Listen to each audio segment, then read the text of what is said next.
Tarisha mioyo yetu Mungu wangu tukasikia kutoka kwako. Tunakuhitaji zaidi ya vile ambavyo Bwana, hata yule swara ambaye yuko nyikani anahitaji maji. Sisi tunakuhitaji. Tuna kiu cha neno lako. Tufariji na ukatupa kile ambacho tunahitaji ili Bwana tukaweza kufurahia. Katika jina safi la Yesu Kristo tuomba na kuamini. Amen. Bwana ape sifa. Kwa unyenyekevu wale ambao mko nyuma, Njogona simama. Njogona ndio wa mwisho kukaa hapa tafadhali. Wengine tusonge mbele na Bwana atawabariki. Remember, kutini bora kuliko. So when we do that, the Lord will bless you. Now I walk in with the word of God as I just salute all of you in the name of Jesus. Praise Jesus. Hello, praise God. Very humble before the Lord this morning as I bring to you the word of the Lord. And I want to say thank you very much for choosing to come and fellowship together with us this day. All of you, please pass my regards to your neighbor and tell your neighbor, he has spoken well of you. Tell your neighbor, it is well with you. Now, I'm so much grateful actually to see you all. And I'm very happy to see all the leadership. I understand there are some who are not here today because of various reasons. And various reasons sometimes they hinder us to get into our services, our normal services sometimes. Kwa hivyo wale watu ambao umesikia wametajwa hapa, nataka tuzidi kuombeana. Kazi ya Mungu inahitaji sisi zote tuwe kitu kimoja. Kama kuna kitu shetani anapigana nao na anapigana nacho sana ni kuwa pamoja.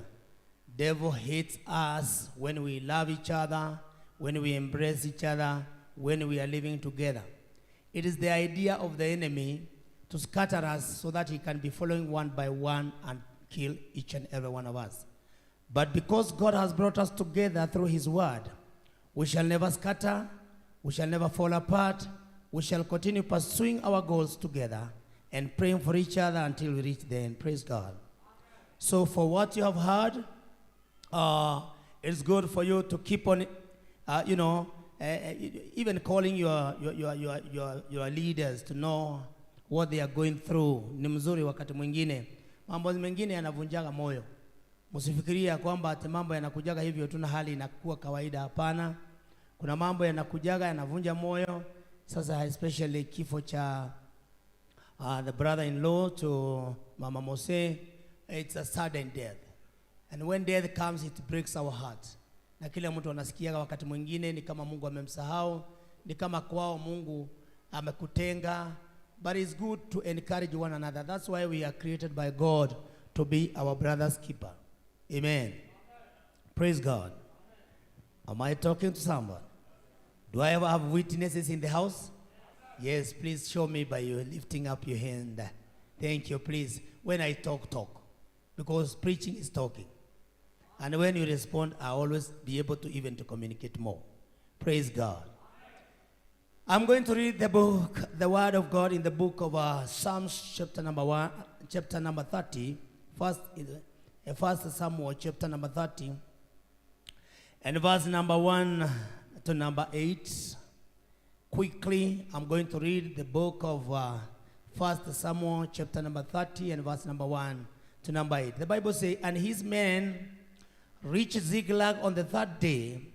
Now the Amalekites had raided the Negev and Ziklag.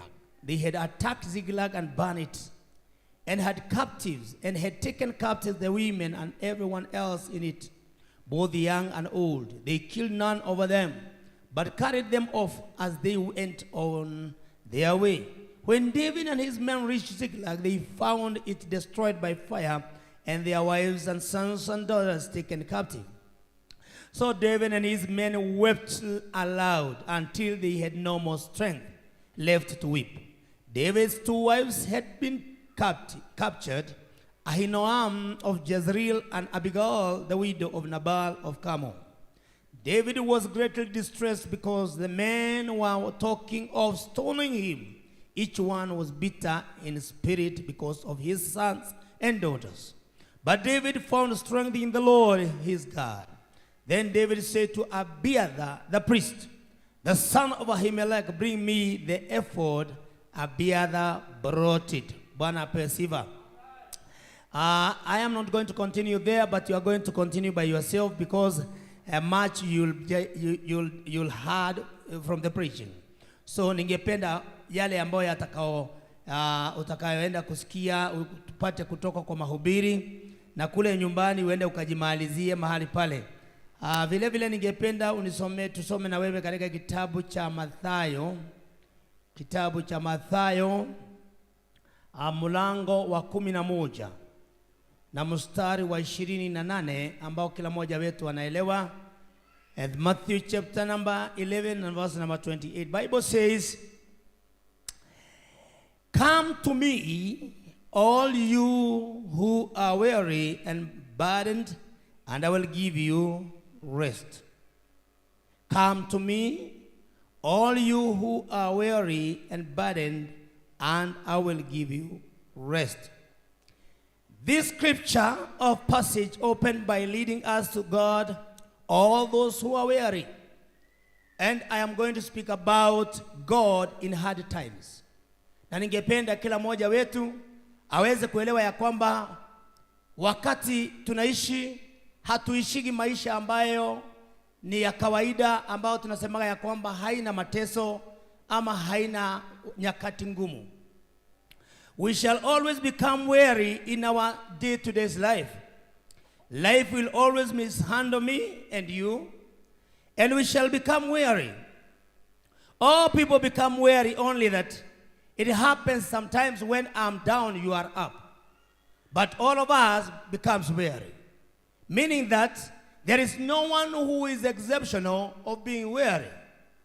As according to what we have heard, the word of the Lord speaking to us, Jesus get into the point of giving us a word of comfort to encourage us and to give us the solution of our distress. Jesus knew this, and in different occasions we understand that he went through this kind of trials and he went through hard times. Na wakati mwingine tunaonaga ya kwamba hata yeye mwenyewe ilimfika mahali akamlilia Mungu baba yake. Na maandiko yanasema katika Luka 22 verse number 43, wakati Yesu alifika mahali ya kwenda kusulubishwa, maandiko yanasema ya kwamba yeye alikwenda kuomba katika mlima wa Gethsemane. Na maandiko yanasema akiwa anaomba aliweza kuomba paka machozi yake yakabadilika yakawa damu. Bwana pesiva. Yaani kwa sababu ya kile ambacho kilikuwa mbele yake anaomba, kwa sababu mateso ambayo yalikuwa mbele yake yalikuwa yanamgojea, msalaba ulikuwa unamgojea.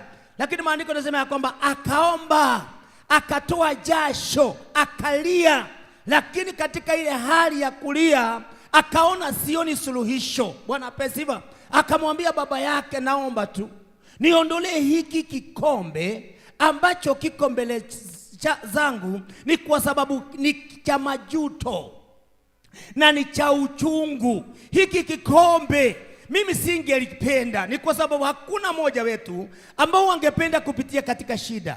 Hakuna moja wetu ambaye angependa kupitia katika aibu.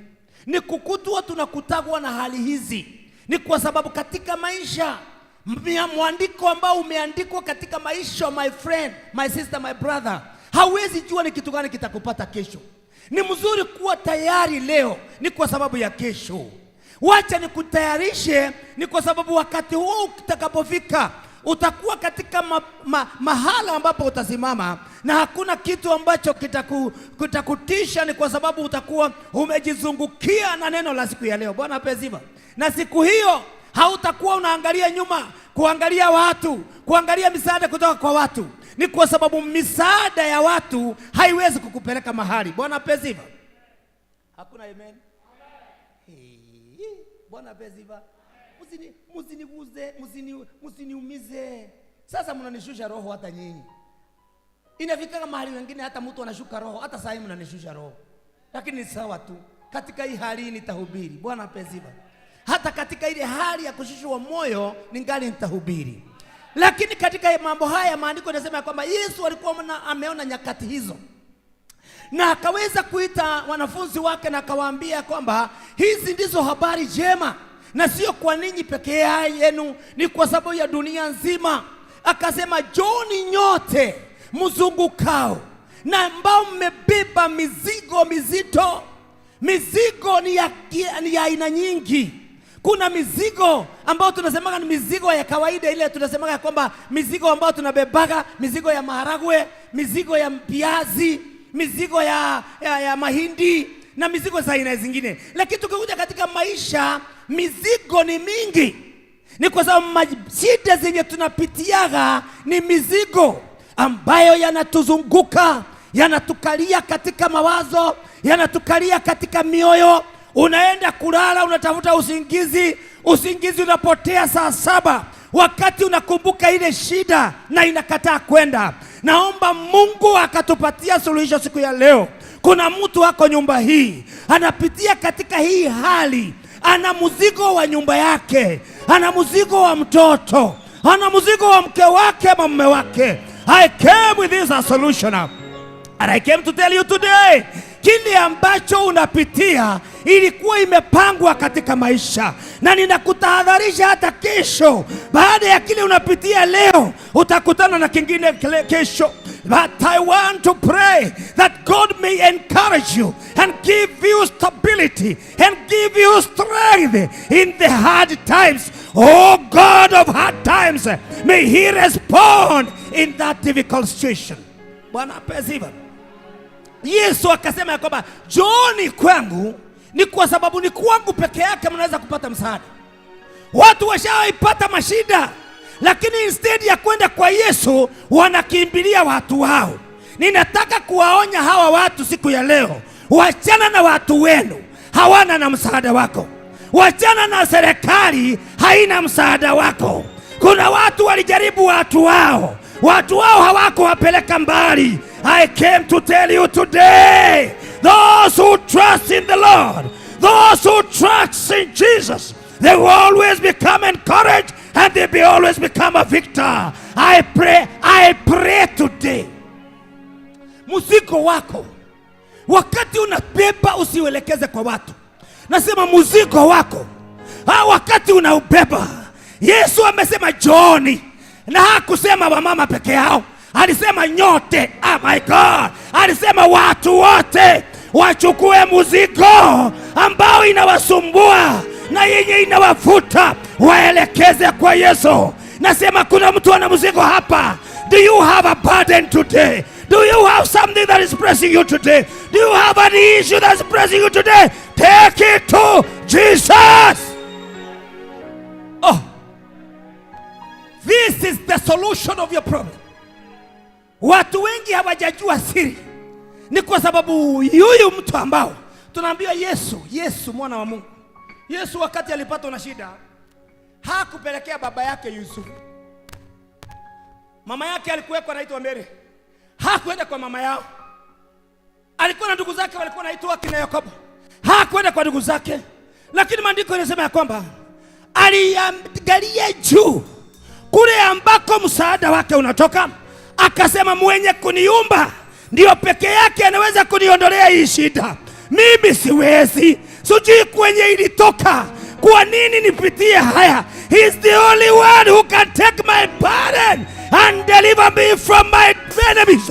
He is the only one who can take away what is pressing me down. He is the only one who can take away what is limiting me. And Bible says Jesus, he was full of wisdom. And because he was a son of God, he never took his burden to his people, neither took this burden to his relatives. The Bible says, alitazama juu akamwambia Baba, that is what I ever wanted to do. Baba, kikombe hiki ambacho ninapitia, kikombe ni kifo. Amen. Amen. Amen. Amen. Kikombe hiki ni mzigo, ni kilo kubwa sana. Wakati mtu anasikia kifo kinakunyimaga raha, kinakunyima matumaini ya kesho, kinakunyima kile ambacho ungekuwa labda pengine unafikiria labda pengine kingekupatia yani matumaini ya kesho. Kifo kinakatiza kila kitu na kinakatiza ndoto.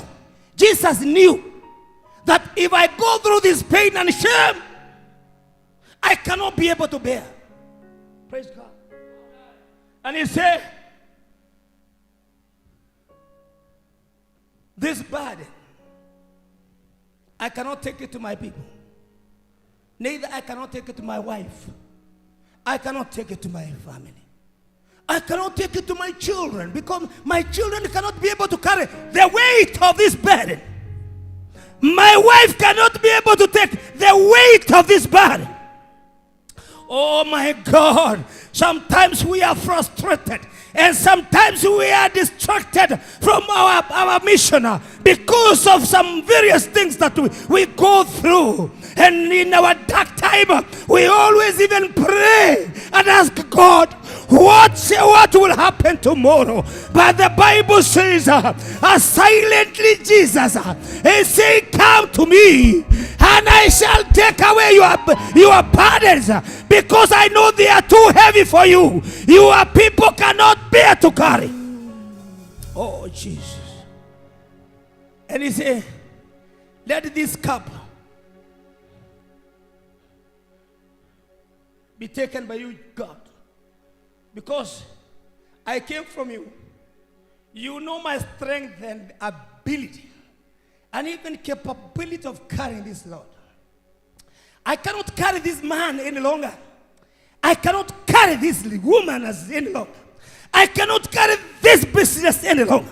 Our children can be stubborn, and sometimes you get into some deep memories and think of so many things, and you always take the children before the Lord and tell God, take care of these children. These children, you're the one who say, they shall come here. Take care of them. You cannot be able to handle the burden and even the load of your children. Dunia inaweza kubadilika.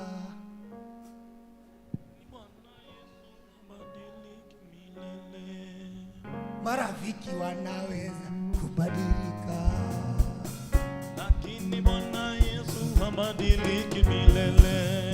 Mchumba anaweza kubadilika, lakini Bwana Yesu habadiliki milele.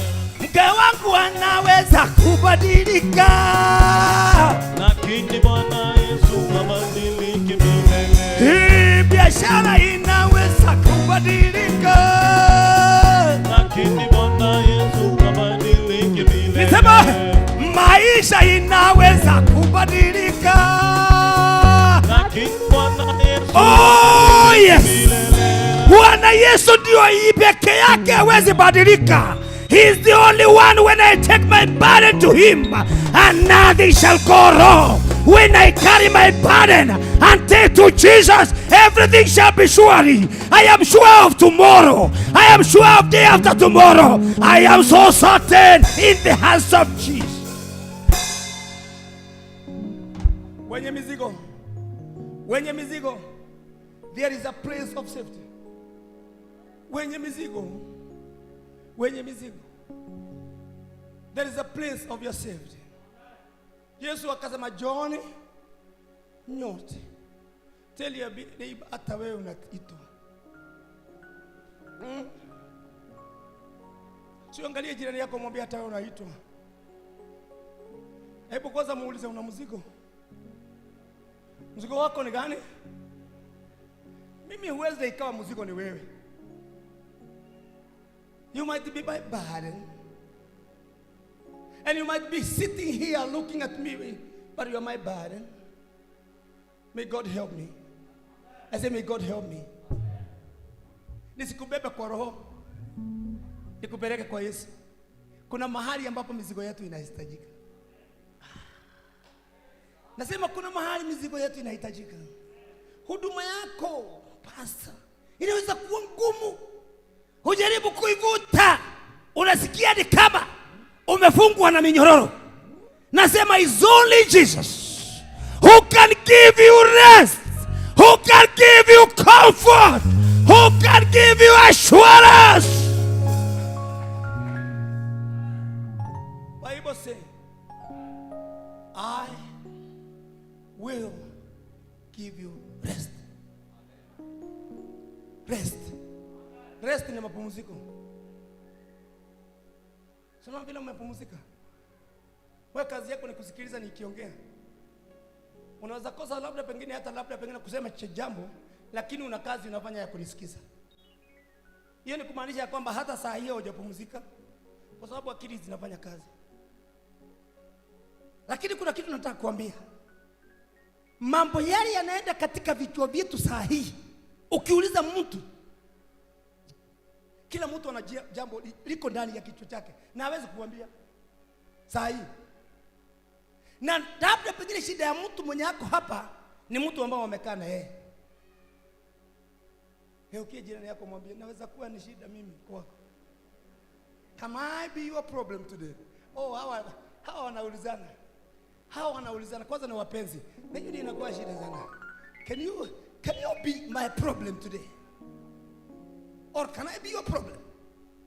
You see, sometimes sisi tunasemaga ati tuko sawa na tunakuja hapa tunajipiga rangi na mashaini na tuko hapa na tunakaa na holy face. Na kila mtu ana look good. Na hakuna mtu anaonekana na shida. Na mtu anakaa kwa kiti ni kushongaa tu pole pole. Na kama nikabigijia na hakuna mtu akona. Ukiona mtu miyatoa akili eti hata kugana Matuni Express. No mahuduma, lakini mambo zenye anapitia ni nyingi, ziko ndani yake, hawezi ambia mtu. Ni Mungu peke yake anajua. Mimi nataka kuambia leo, wacha kujisumbua na huyo mtu. Wacha kujisumbua na watoto, wacha kujisumbua na mzee, wacha kujisumbua na biashara. Maisha yako ni Yesu peke yake. Yesu alijua dawa yetu ni yeye. Alijua tukishasumbuka tusumbuke, upelekee mama yako anakuambia leo kukorutira kwa giriga na mogai.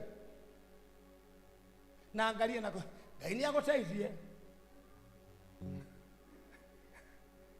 Leo kuko taifie nake nie mwana wa nie. Na niyo na ona gato gaini yako taifie. Dawa ikeria gai. Nasema na kusukumia, Yesu anatuita na mizigo yetu vile tulivyo na hali zetu vile tulivyo. I came to tell you today, Jesus is calling. Watu wana interpret hii scripture, wanasema kwamba ati wenye mizigo ni wenye dhambi peke yake. Nani alikwambia? Mwenye dhambi hata anaga mzigo. Yeye yake inakuwa kama ni kulewa, analewa paka asubuhi paka na anatoka asubuhi kilabu. Wanataka kuniambia kweli mtu ambao analewa kutoka jana saa 4 mpaka asubuhi Simon, huyo hako na shida? Huyo hako na stress. In fact stress yake ana nigani ya kukunywa. Na kutunde hamaidho na kuigua kimunga kigimuno igua. Wakati mwingine usikia tu uko namna hiyo katika hiyo harakati ya mlevi anaga stress by the way. Lakini kuna wenye mizigo. Amen. Kuna watu wako hapa wanakanza, wananisikiza. Ni mzigo ambao alipelekea daktari akachoka. Mzigo ambao aliita watu wao wakachoka. Tulitoka mission jana, wakati tulipika kwa airport, mtu mmoja akawa ameletwa na wheelchair. Nani anarudisha vitu zangu za kazi? Na kazi haijaisha. Akawa sasa anasukumwa, akaletwa mahali ambapo kwa immigration. Sasa mahali tulikuwa tunasimama, huyo mtu either walikuwa wamemtoa India ama walikuwa wamemtoa kwenye walikuwa wamemtoa hospitali. Amefuatwa na mke wake na ni bwana. Hiyo ni kumaanisha kwamba kuna shida walikuwa naye. amepasuliwa kichwa, amewekwa mricha. Sijui kebo kama hii imewekwa ndani ya kutoa damu kwa ubongo, na sasa iko kuna kabali hapa. Akili zake hazifanyi kazi, ako paralyzed, amejipinda, amekaa namna hii. Wakati alipitishwa namna hii, hakupanga laini, alipelekwa paka immigration, paka kwa desk ya watu wa passport. Sisi zote tukiwa hapa tumesimama, akapatia priority kwa sababu yeye ni mlemavu na yeye ana shida. Na huyu mama mwenye ambao anasukuma hii wheelchair ako peke yake, amewachwa na watu wao wako Kenya, apeleke mzigo wake India. Yeye ndio mwenye bwana, achukue mzigo wake apeleke India. Lakini hata walipofika India, mzigo haukushuka. Mzigo ulizidi kuwa mgumu kwa sababu ugonjwa haukuisha. Alizidi kuona tu mzigo unazidi kukua mgumu juu ya maisha yake. Na ni wakati alikuwa anapita, nikaambia Mungu, woi, afadhali nikoze vitu zingine zote. Na tuna complainiki, tunasema hatuna shida. Sisi hatuna shida, kuna wenye shida. Wewe unasema ya kwamba kuna shida na kichwa haikuumi asubuhi, haukosi lunch, haukosi supper, haukosi hata ni mtoto tu kwa kichwa gumu, ama mzee kwa kichwa gumu, ama mama. Useme ya kwamba ni baba ni mzee tu peke yake, hata mama anakuwa kichwa gumu. Ni biashara tu, na kile kila kushida ni biashara ndio imeanguka. Ndio unasikia wewe maisha ni kama imefika mwisho. Ninakuambia huyo hataki biashara, mwenye anasukumwa hivi hataki biashara. Yeye anataka kuishi, hata afadhali aishi maskini lakini aishi. Una pesa. Nikasema ya kwamba mwenye kutubebea mizigo ni yule tu anasema John kwangu. Mwenye mmebeba kansa, wenye wamebeba fibroids, wenye wamebeba malaria, wenye wamebeba kichaa, John kwangu nyote mulete mizigo yenu. Wewe ambao uko hapa una shida, umebeba kitu, umebeba mtu, umebeba mtoto, umebeba biashara, umebeba watu, umebeba taifa, ambia jirani yako put down.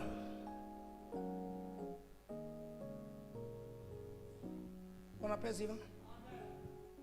Sasa kile kinakuzubua ni vile utatoka katika hiyo shida. Yesu alituonyesha mizigo yetu hakuna mahali tutaweza kuzipeleka. The farthest we can take is in our heart. Na zinaendelea kutukula. Ati wewe unasema shida yako ni kuachwa. Kuachwa. Sisi tuliwachwa tukazoea. Kabla hatujakuja kuseto hapa, tuliwacha watu tukahatibrikiwa, lakini roho haikuvunjika. We are still strong. I say get encouraged and take your burden unto Jesus. He is the solution maker. Amen. Amen. Ukichukua shida yako upeleke President Ruto, atakwambia yeye yako na watoto. Bwana pesiva. Ukichukua upeleke kwa Queen Elizabeth, hata haonekani, you cannot get access. Ukienda kwa Ruto hauwezi pata access.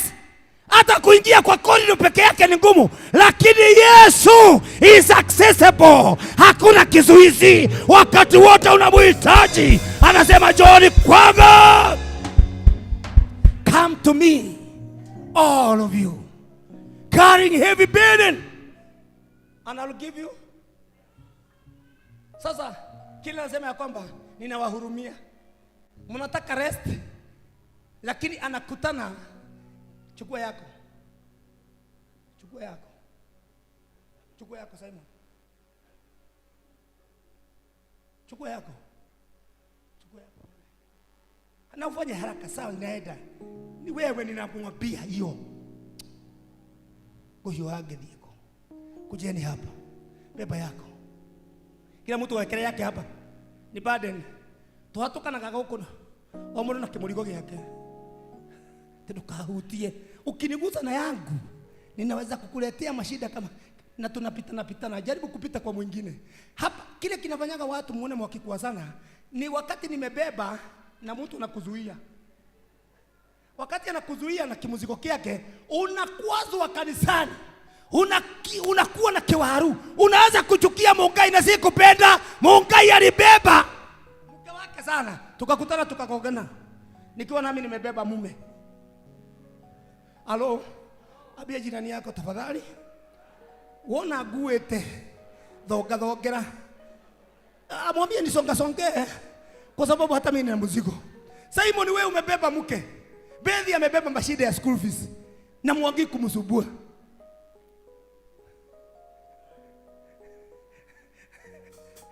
Halo. Maandiko nasema leteni mizigo yenu mizito kwa weka hapa. Mimi nimeweka yangu. I am free. Yule mwingine anaweka yake. When we are in the same line, come here. Hatujainama bila tulikuwa tumeinama. Wakati kutasemwa nego kena. Itarere amore mahite matana noga. Nakobosha itarere amore mahite matana noga. Goja. Halo. Ukiona mtu harogi akona kake na ni kilo gapi? 100. Sasa hiyo ndio unaona unaambia wapiga makofi. Piga makofi. Atapiga na nini na mkono hivi? Halo. Ataruka na nini? Na miguu haiwezi, haina nguvu kwa sababu ya mizigo. Abia jirani yako, weka mizigo chini. Wacha kutusumbua. Chukua hii mizigo, weka kwa Yesu. Peleka mizigo kwa Yesu.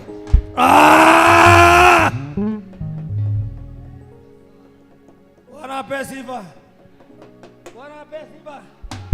Wale ambao wanataka kuleta mizigo kwa Yesu, they are free today to do so. Wale wanataka kupeleka mizigo kwa serikali ya Kenya, ni sawa, utagojea mpaka 2027. Halafu mtoe huyo shida yenye mnasemaga mnakuwa naye, mlete mwingine ya ibe. Wale ambao mnataka kupeleka mashida zenu kwa watu wenyu hawawezi beba shida zako na za mtoto yako. Oh my God, fanya namna hii. Sema take my burden. Oh Lord. Hebu nipatie Zaburi 86. 38 ni kuonyesha kitu. David knew the secret of this problem. And it's good wakati wote kunatajwa kitu, unaweza kujifananisha na unachukua huo mfano unakusaidia. Daudi alikuwa mshirika kama wewe. Na alikuwa naamini Mungu kama wewe. Lakini maandiko yanasema ya kwamba yeye aliweza kuelewa kuishi. Maandiko yanasema a psalm of David, a petition. This is a petition. Hii aliandika wakati alikuwa katika kitabu cha 1 Samuel chapter number 30. Sikia vile alisema hapa. Oh Lord, do not. Come on, talk to me. Oh Lord, do not rebuke me in your anger or discipline me in your wrath. Come on, carry on. Tembea. For your arrows have pierced me, and your hands has come down upon me. Carry on. Because of your wrath, there is no health in my body. My bones have no soundness because of my sin. Carry on. My guilt has overwhelmed me like a burden too heavy to bear. Daudi wakati alijikuta katika shida, na maandiko yanasema kwamba nipatie hapa na tuko. Wakati alijikuta katika shida ambazo yeye mwenyewe hakuweza, na zikawa zimemuovertake, na zikawa mzigo sana kwake.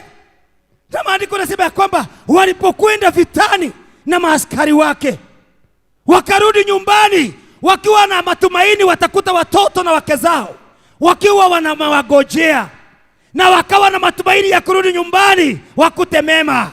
Hiyo ndio desturi yetu kila wakati. Tunaamkapo asubuhi, tunatarajiaga mema yatakuwa mpaka jioni. Lakini katikati ya mchana unakuta mambo yamebadilika. Naombea hawa watu ambao hali inabadilika wakati mchana umefika. I came to tell you people, ni vizuri kuwa tayari na kujua jinsi ambavyo you shall handle the situation. Akawa anarudi nyumbani na askari wake na ametoka vitani. Lakini wakati walifika nyumbani, maandiko yanasema kwamba wakavunjika moyo kwa kile walikuta. John, umetoka kazi, unafika nyumbani, unakuta mama amefagia nyumba na mtoto hawako, na kwenye walienda hujui. Daudi akaingia kwa kambi ambako waliwacha watoto na akawacha wake zake. Lakini wakati alikuwa anarejea akakuta ni kama ndoto, kwa sababu alianza kuona moshi na moshi ukawa unavuka kila mahali. Na wakati alikuwa anatazama moshi, akauliza askari wake, ni maidhodero rakana guo, ni mimi nisione mzuri ama ni namna gani? Mimi nasema wakati wowote utafika katika hali ambao wewe mwenyewe hauamini ni kile unaona, kuna mahali pa kukimbilia. Hii mambo inakutaka watu, ilipata watu ambao walikuwa mbele yako kama kina Daudi. Na wakati walikuwa katika hali hii, maandiko yanasema kwamba wakasonga mbele. Walipofika mahali walikuwa wanatita nyumbani, wakakuta nyumba zimechomeka, watoto wameinuchukuliwa, wake zao wameenda. Maandiko yanasema kwamba wakalia, sauti zao zikaisha. A time you can reach this place or this situation, mahali ambapo unalia unafika mwisho. Jambo limekuja, limekugonga, unalia, unauliza Mungu maswali, unakosa majibu, unafika mahali unaanza kujiongelesha. Maandiko yanasema wakiwa wanalia, wale ambao walikuwa nao wakaanza kupangia Daudi kumpiga. Bwana pesi, tulikuwa na wewe, tumekuaga na wewe, lakini wakati mambo yamebadilika unataka kunipiga. Mumekuwa na mtu, mmetembea na mtu, lakini nafika mahali wakati mambo yameharibika, huyo mtu anakugeuka, anataka kukupiga. Umekuwa na jamii, inafika mahali ambapo hukuwa unatarajia kwamba itafika vile ambavyo mahali imefika. Unaona ya kwamba kabisa sasa huyu mtu amekuwa violent. I have a solution. I say I have a solution. The Bible says, wakapanga kumpiga na mawe. Wakasema sababu ya mke wangu kwenda ni huyu, sababu ya watoto wangu kwenda ni huyu, sababu ya nyumba yangu kuchomeka ni huyu. The blame ikaanza kurudia Daudi. Naona Daudi akiwa mahali anazunguka, wote wanamuinukia, wanasema wewe ndio umeleta shida kwangu, wewe ndio ulifanya watoto wangu wakose kusoma, wewe ndio ulifanya hata kazi hatukufanya, tulikula shida zetu kanisani. Ukituambia unatuombea na hatupati breakthrough. Ulituambia tutaolewa na hatuolewi. Ulituambia tutapata job, ndakora holera ndukajikirihiga. Usinipiga na mawe. Kama tumekuwa na wewe na tunatembeaga na wewe na ninakuombeaga na ninakuambiaga Mungu atakubariki na haujabarikiwa, hold on. Sema hold on, my Lord is coming. Sema gochia tu. Kuna watu ambao hawana subira. Wakati wote jambo likitokea, akiona huwezi kutoa sababu ama huwezi kuwa an answer, you cannot give solution, that person begin thinking how he is going to stab you.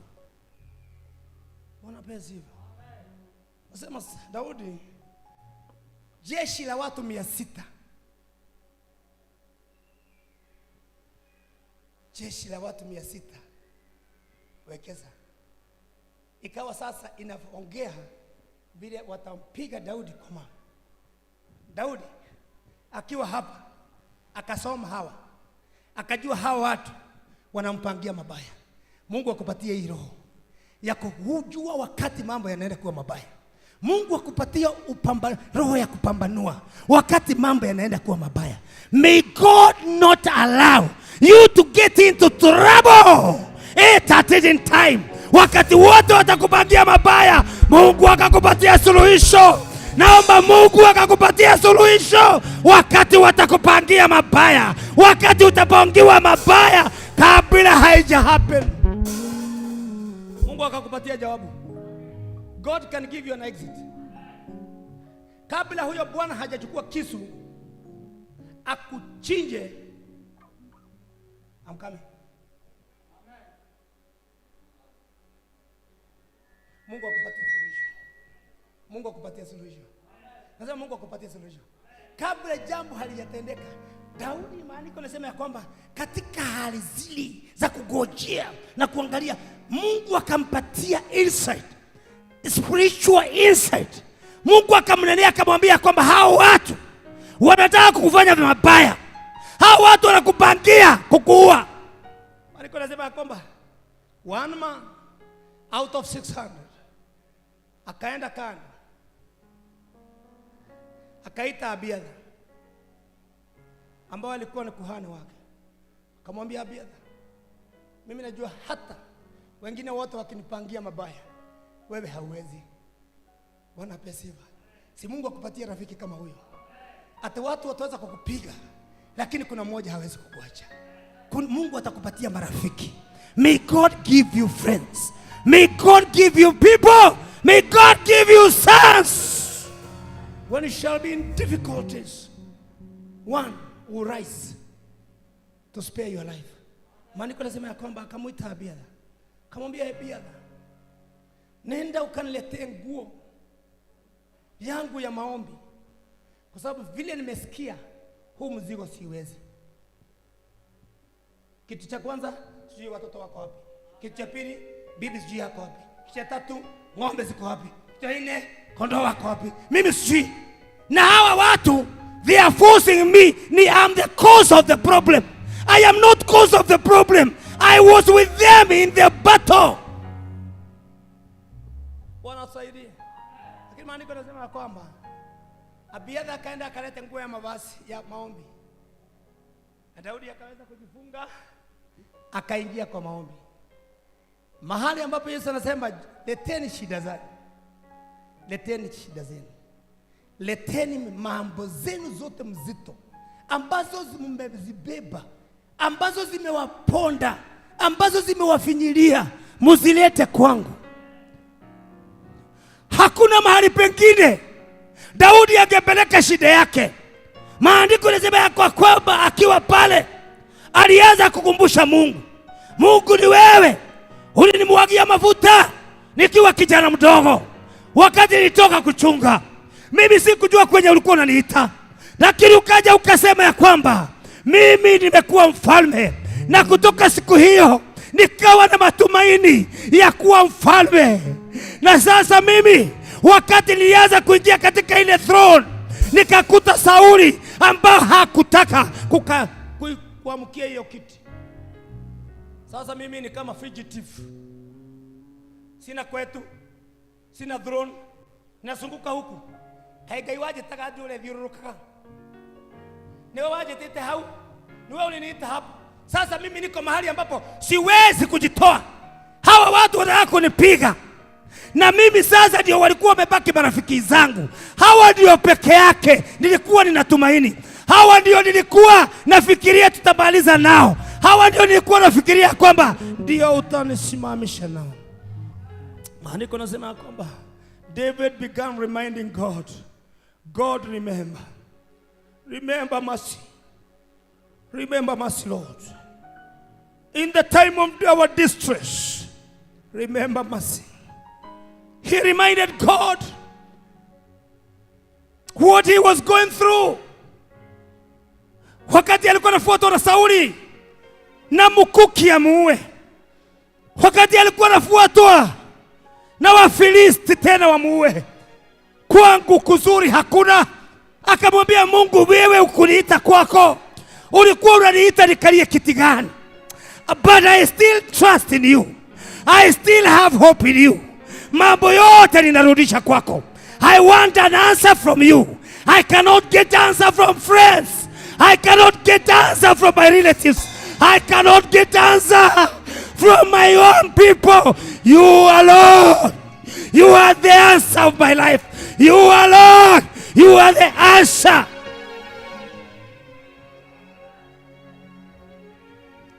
The Bible says, after prayers, the Lord appeared to him and he told him, David, wake up. I have heard the questions that you're asking me. You are asking, do you pursue them? I say, yes, you will recover.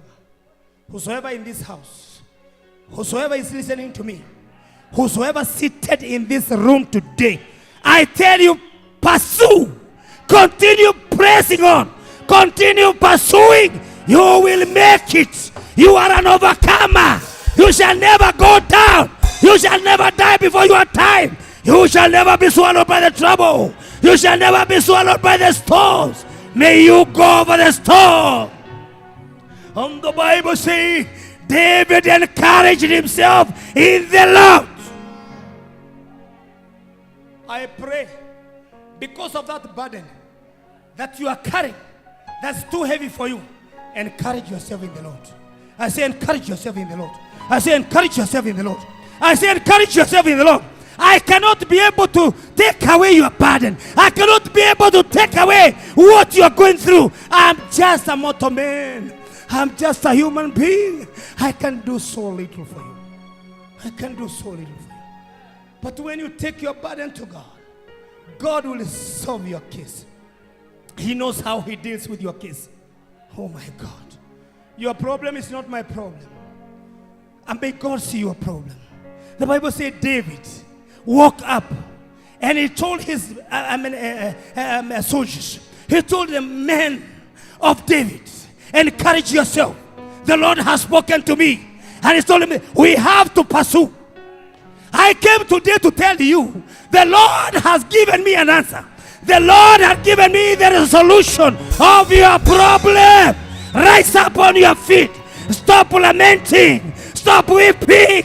Stop crying. Stop. So stop and rise up on your feet and begin now walking. Encourage yourself. I'm the one whom Lord has spoken. And He has told me that you guys, you are going to recover your children. You are going to recover your money. You are going to recover your business. You are going to recover your strength. You are going to recover your health. Hallelujah. I say you are going to recover. I say you are going to recover. I say you are going to recover everything that you have lost. The Lord will give you strength. Oh yes. Oh yes. Let your haters know that the Lord has responded. By the time God responded to David, his soldiers didn't know. It's only David knew that God has already cleared the way. Lakini akawaambia kwamba enda uambie mfuate. Do I have soldiers in the house? Do I have soldiers in the house? Do I have soldiers? Those who have lost their families, those who have lost their business, those who have lost their jobs, those who have lost their position, those who have lost their promotion. Today I came to tell you, pursue, continue praying, continue pursuing. I say the Lord has cleared the way.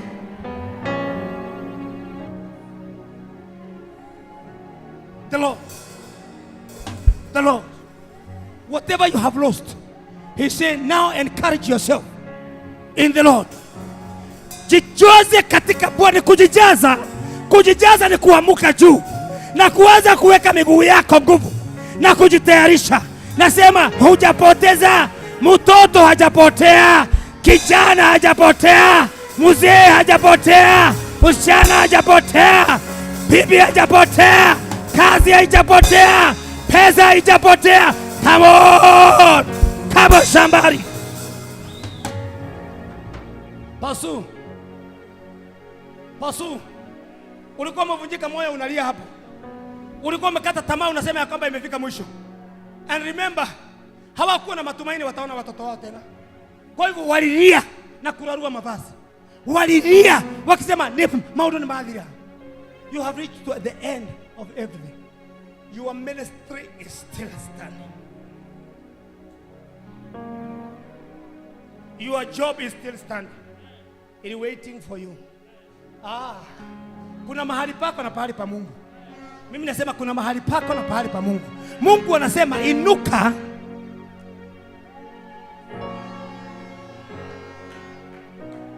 Ginyo okagia okaora.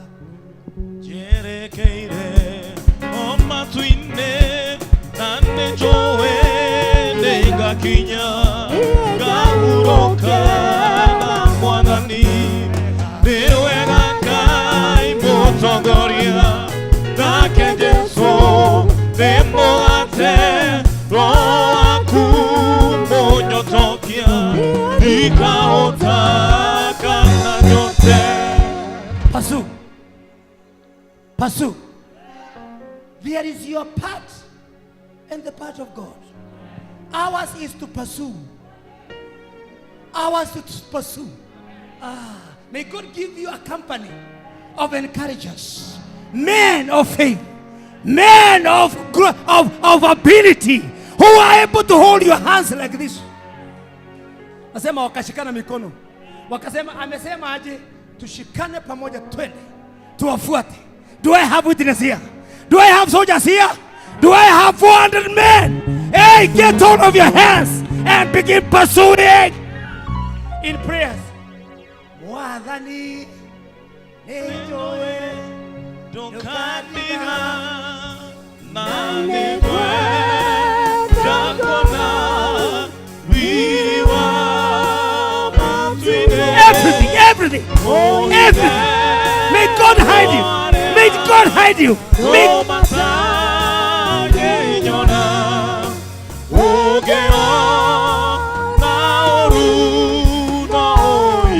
May the Lord hide you there. Wenye wanaangalia hapa, kama walikuwa wanatafuta mtu wa kupigana na wewe hawatakupata. Kama kuna risasi ilikuwa inatupwa igonge mtoto wako, haitampata. Kama kuna risasi ilikuwa imepangwa igonge mtoto wako, haitampata. Kama kuna laana ilikuwa imepangwa ipate nyumba yako, haitampata. May the Lord hide you. May the Lord hide you. May the Lord hide you. Ficha. Nifiche Bwana. Nifiche. Maandiko yanasema kwamba Mungu anajua kuficha. Vile alificha wale wa familia za hawa watu, ataficha yako. Nasema ataficha yako. Alikuwa amewaficha mahali. Akasema mkae hapa na hakuna mtu atawauliza. Na wengine walale. God knows how to hide. May God hide you from your enemies. Watoto wako hawawezi kuja. Mke wako hawezi kuja. Amezungukwa na ukuta.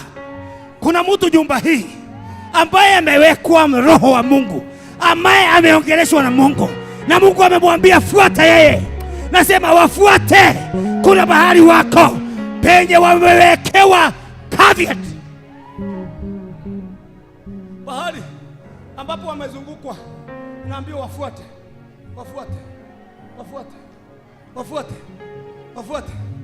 Nasema na wafuate. Nasema kuna mahali wamefichwa. Ndio huyu mke wako wake wawili ndio hawa. Watoto wako ndio hawa. Daudi, watoto wako 3 ndio hawa. Abiadha aliongea. Watoto wako wote ndio hawa. Hawa ndio watoto wako. I say God has hidden your treasures. God has hidden your family. God has hidden your business. God.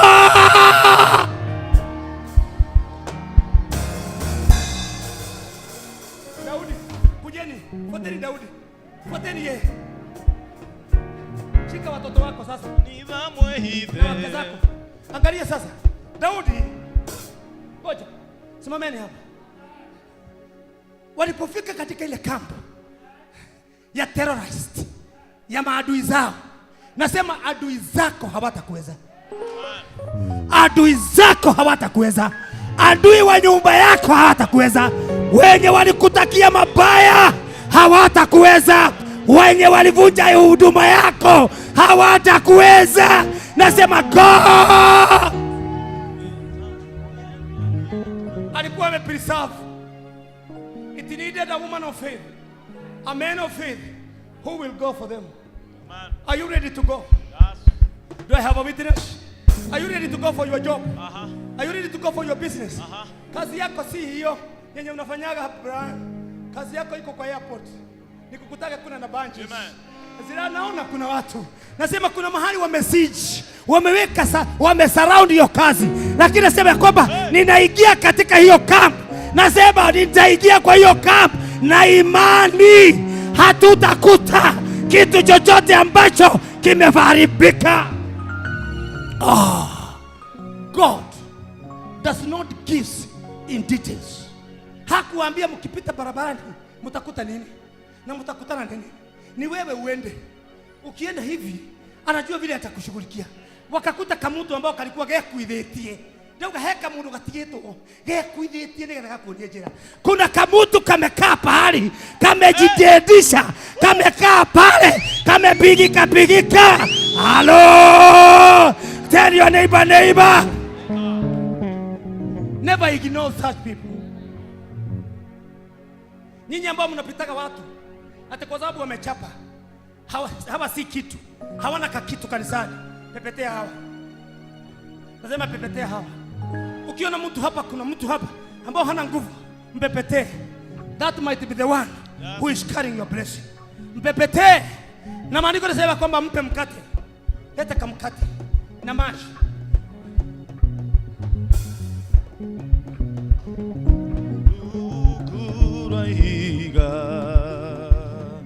Retangenyenyeka uguraiga retangenyenyeka uguraiga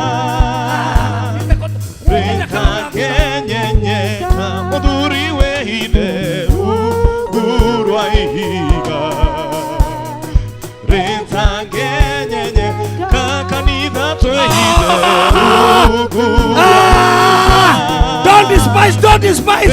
Don't despise the humble beginnings. Don't despise anything. Don't despise. Ukiona mwenye mumekaa na yeye na mwenye mnakutaka hapa amepigika na hana kitu, huyo ndio suluhisho yako. Nasema mshughulikie. Yes.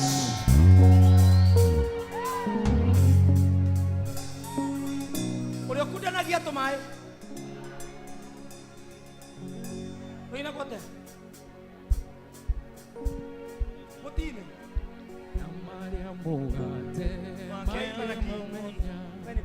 Yaheire mugate Uliokuja na giato mae.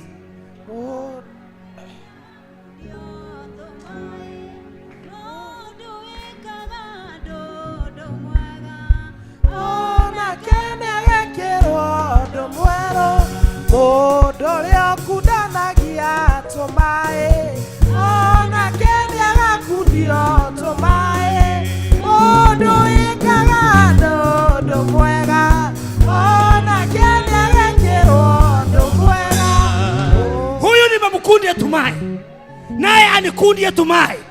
Nimemtendea kitu kazuri, naye anitendea kitu kazuri. Wewe ni mtu wa aina gani? Na umetoka wapi? Na wewe ni wa wapi? Akamwambia, mimi ni mmoja ya wale ambao wamevamia kambi yenu, tumeiba watoto na wake zenu, na ninajua mahali ambapo wako. Ndawa kudia Tumai. Ilo shemuriganiti na kemwe kudia Tumai. Ndahota ugakudia rucio. Let us be people of kukundia Tumai. Let us be people of good hearing people's demise. Hello. Utanionyesha kwenye wako. Utanipeleka. Si nimekupea mkate. Si nimekunywa maji. Lead me. Oh, uliotudana ya Tomae, ona kembia na kudio Tomae, odo ekaga do mwega, ona kembia na kero do mwega, ni odo leo kudanagia Tomae, ona kembia na kudio Tomae, odo ekaga do mwega, ona kembia na kero do mwega. Goja.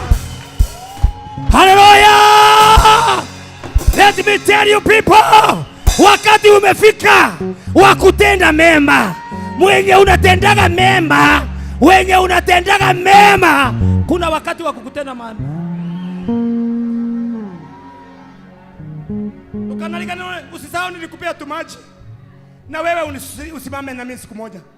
Usisahau mimi nikupatie chakula siku moja, nawe Bwana unifanya vizuri siku moja. Akamwambia nionyeshe mahali wako, nisaidie wakati wa shida, nisaidie hey.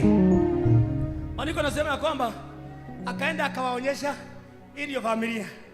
Sasa kujeni, nataka niwaletee familia ya Daudi na maaskari wake, watoto wake, wake zake, wenye walikuwa wamepotea, wenye walikuwa wameuawa, wenye walikuwa wameenda, wenye walikuwa wamefungwa, wote wamekuja. Simameni hapa. Nataka unione, angalia pande. Kujeni hivi. Nataka uone Daudi. Daudi akuaga igotire gote. Kwa Mungu hakupotezi. Kwa Mungu hatutupagi. Yaani wenye wanaweka akiba yao kwa Yesu, it is surely, it is guarantee. Wenye wanaweka matumaini yao kwa Mungu, that one is a sure bet. Angalia Daudi. Alienda akilia. Amerudi na furaha. Kenye alikuwa amepoteza. Mtoto alikuwa amewacha akikula bigiji, amemkuta akikula bigiji.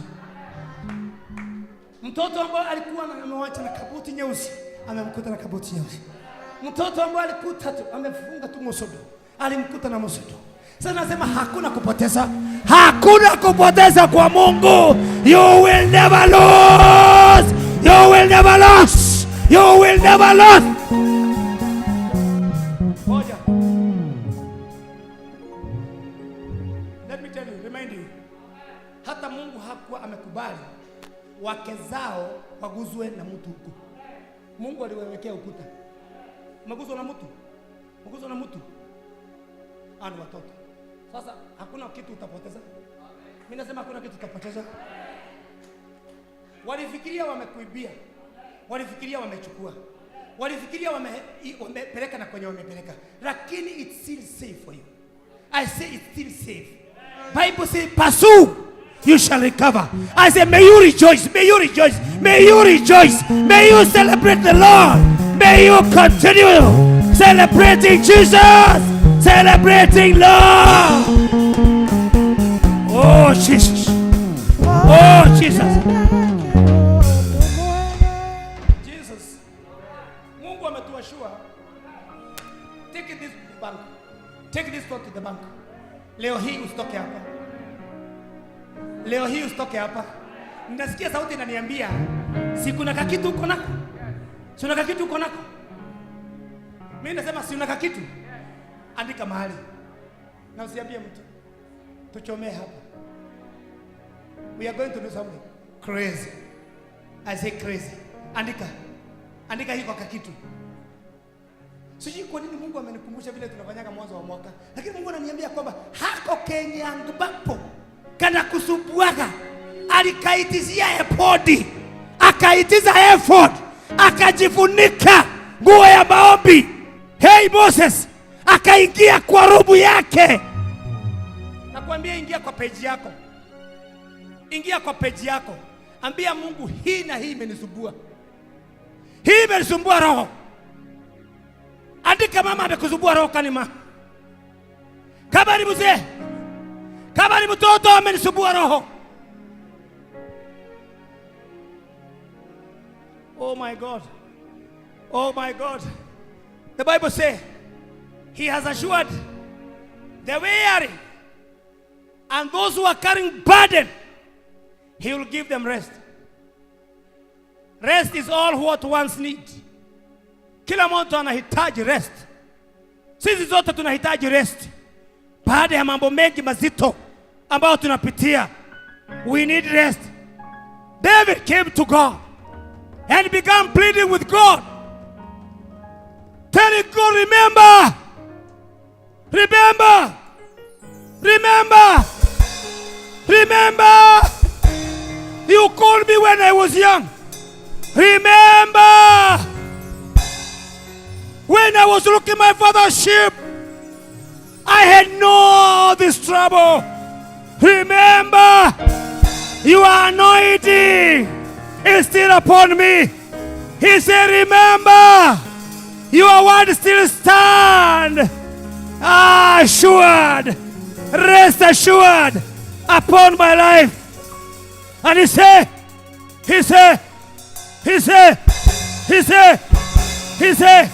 Lord, remember, I came to where you wanted me to be.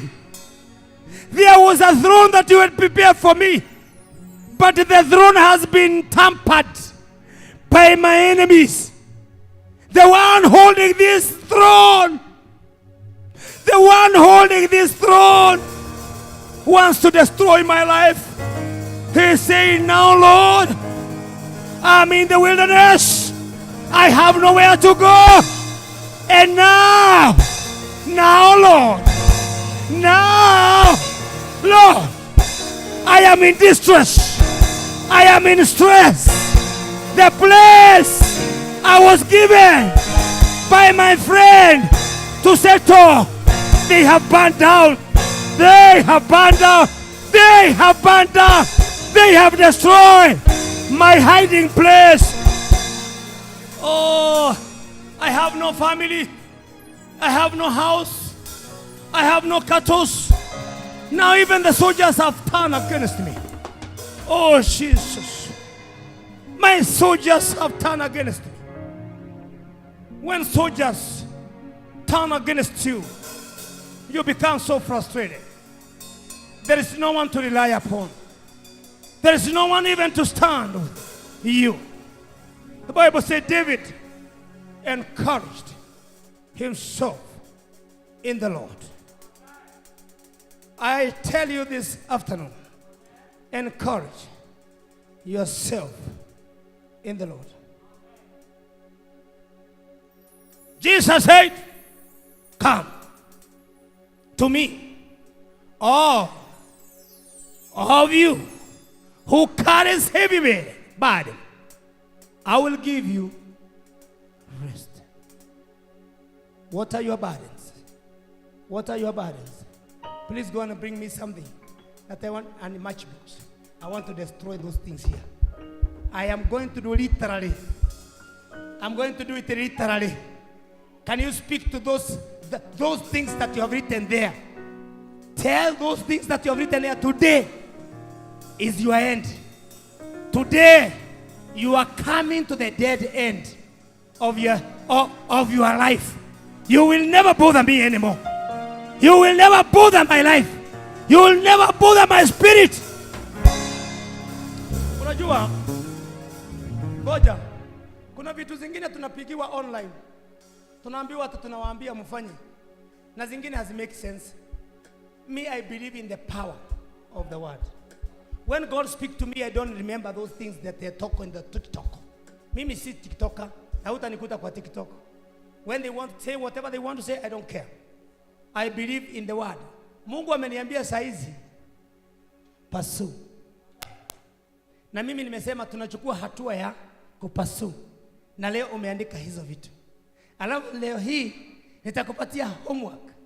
Kwa siku 3 tutakuwa tukiombea hiyo shida. Sasa hawataki kuenda hawa. Mimi nasema ziko. Lakini tumepatiwa tupursue. Hatujaambiwa Daudi alienda siku ngapi, lakini mimi nimewapatia siku 3. May you just be taking breakfast and continue pursuing in the evening. Jioni unakula kakitu. Omit breakfast and lunch for 3 days. Mimi nasema tutapata.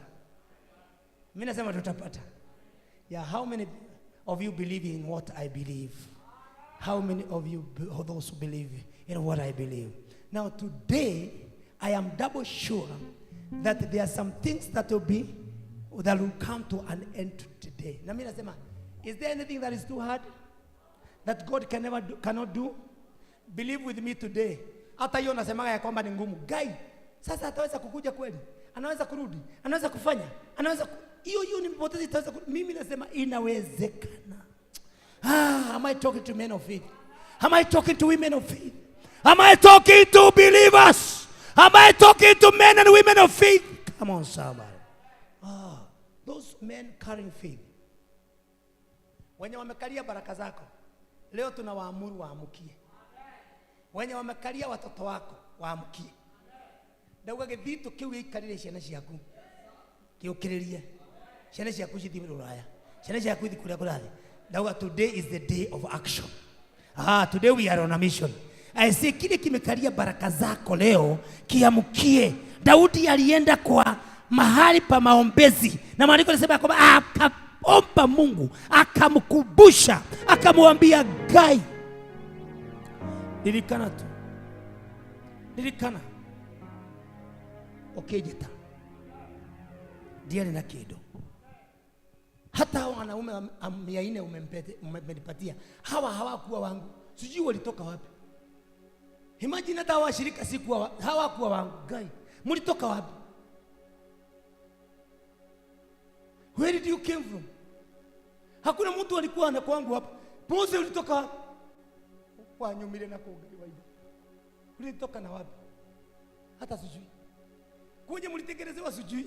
Hata wanaume wenye Daudi alikuwa nao 400 hakujua kwenye walitoka, lakini alimwambia Mungu, vile ulinipatia 400 utanipatia taifa. Utanipatia mataifa. Utanipatia mataifa. Oh my God. Believe me. Leo hii tunaongea. Wale ambao hamuna kazi, Mungu atakupatia hiyo taifa. Ninasema hivi. Hautakuwa unateseka wengine wakikalia baraka zako. Kuna watoto wamewekwa mahali pao na ni wako. Mke wako amewekwa mahali na ni wako. Kazi yako imewekwa mahali na ni yako. Inalia ikikulilia. Halo. Baraka zako sikia. Mwana kera.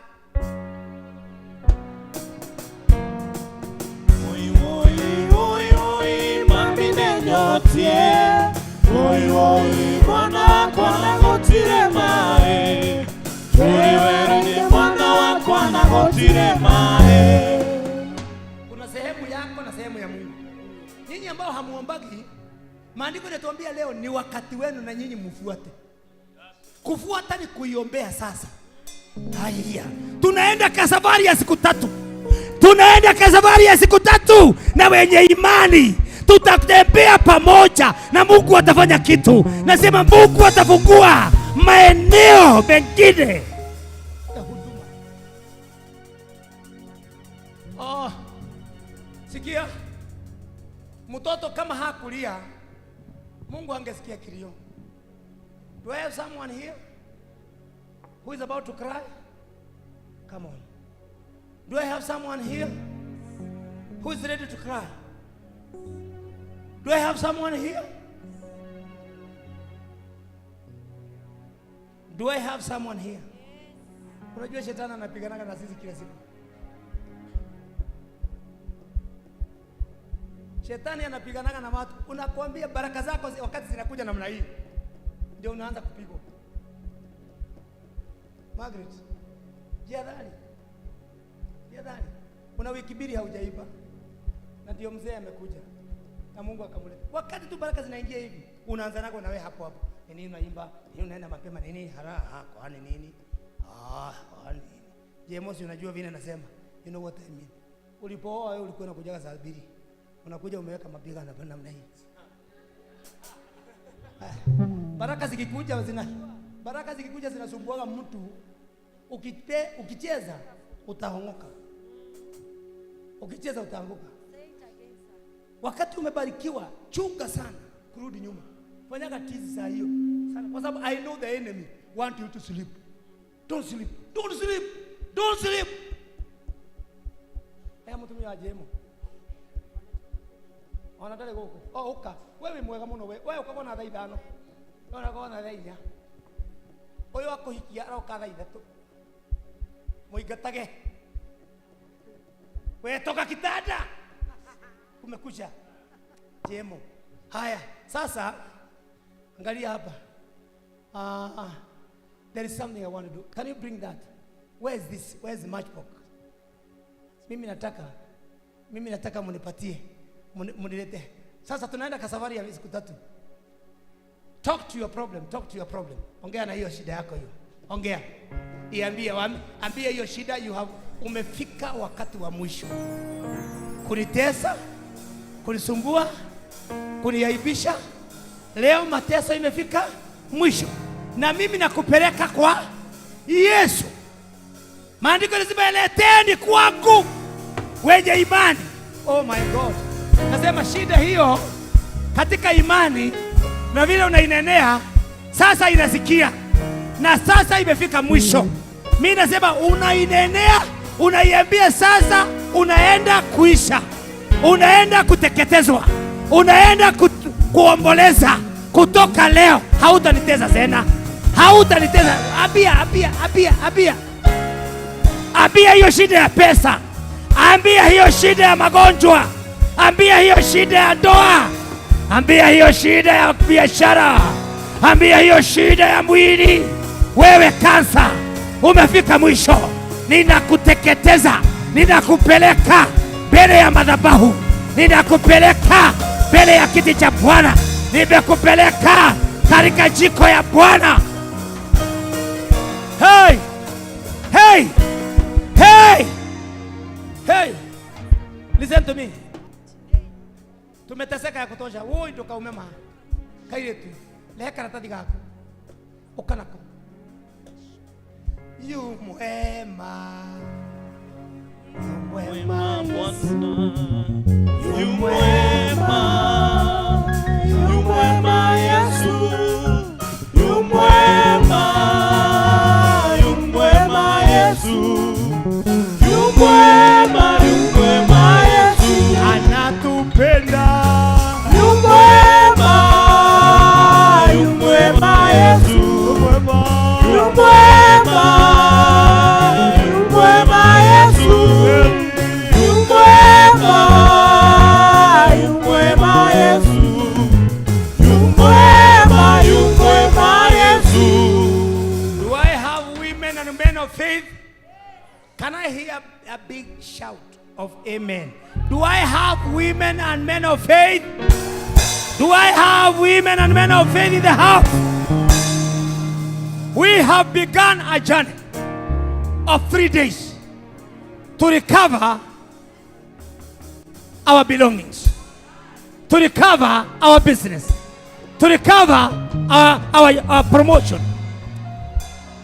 Nasema kama walilalia promotion yako, we are going for it. We are going for it. Kama walilalia pesa zako, we are going for it. Na leo hii tunaenda kama watu ambao they are very serious. Nasema hii ni wiki ya kutenda mema. Baada ya kufanya hivi, nimekutuma katika siku hizi 3 utafute mtu wa kutenda mema. Nionyeshe na ishara ya mkono. Utafute mtu mmoja, umbariki na nguo na kiatu na shati ama pesa. Wewe umwambie wewe ndio nilitumwa kwako. Ulikuwa umeanguka mahali, unionyeshe baraka zangu. Can I hear somebody saying amen? Nasema kama kuna mtu hii wiki moja ambaye unahisi kabisa unahitaji breakthrough, I'll send you to a journey of 3 days. Na ni wiki ya compassion. Utafute mtu mmoja, mbariki na koti. Mbariki na koti. Geki ni kinene muno ningi akune. Geki tiki.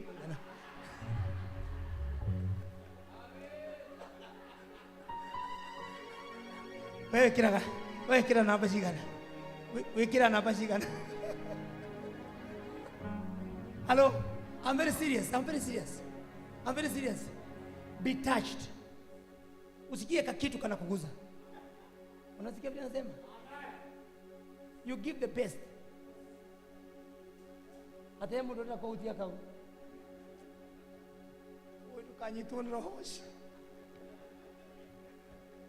Sasa mimi nasema kubali mtu aguze kile ambacho Mungu anataka kuguza. Are you getting what I'm talking about? We are going for a 3-day journey. Weka hapa sasa, nataka tuingie hapa. Weka hapa tukiongea. Yu mwema. Yesu. Yu mwema. We are bringing to an end our problem, our poverty, our disturbance, our distress, our annoying, our bad things in the name of Jesus. We dump it now. We put up in the name of Jesus. We destroy everything in the name of Jesus.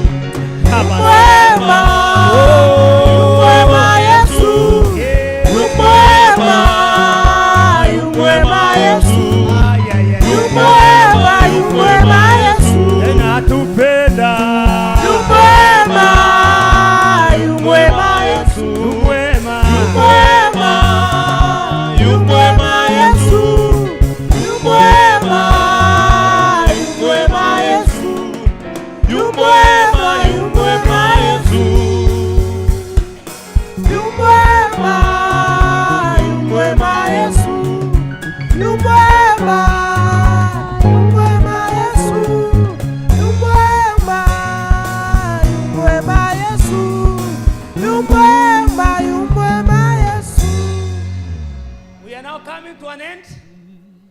Vile watu wanazikaga mzoga ama maiti, leo tunazika shida zako. Bear with me, witness. I say we are burying your problem. We are bringing it to an end. Your problem, your poverty, amen. Your discomfort, amen. Your distress, amen. Your stress, amen. In the name of Jesus, amen. Bringing it to an end, amen. In the name of the Father, amen. The Son, amen. And the Holy Spirit. Amen. And now we declare to everything that is in this drum today, you are going to get consumed. You are going to get destroyed. You shall never get out of this place. The message that is carried in this paper, it is life. And we are speaking to you. You shall never come out of where you are. This is your destination. You shall never get out of this place any longer. The place you have been, you have killed. You have made people cry. You have made people suffer. You have made people even get destroyed. And today, I'm destroying you in the name of the Father, the Son, and the Holy Spirit.